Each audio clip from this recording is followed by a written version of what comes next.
На пенсию ушел и занимаюсь этими веники, травы собираю.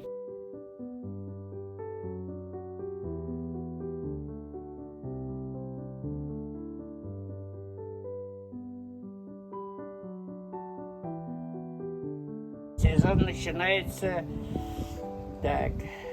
В начале июня надо дубовые, я еще собираю. Дубовые надо пораньше собирать. Они мягче будут. А вот березовые чуть позже надо, потому что они еще листья слабые бывают.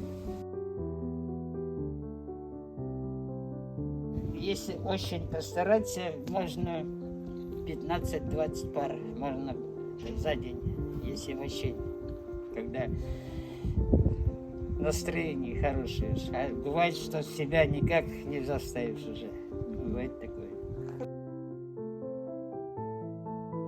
На трещках душица называется для чая. Там процесс это мне нравится.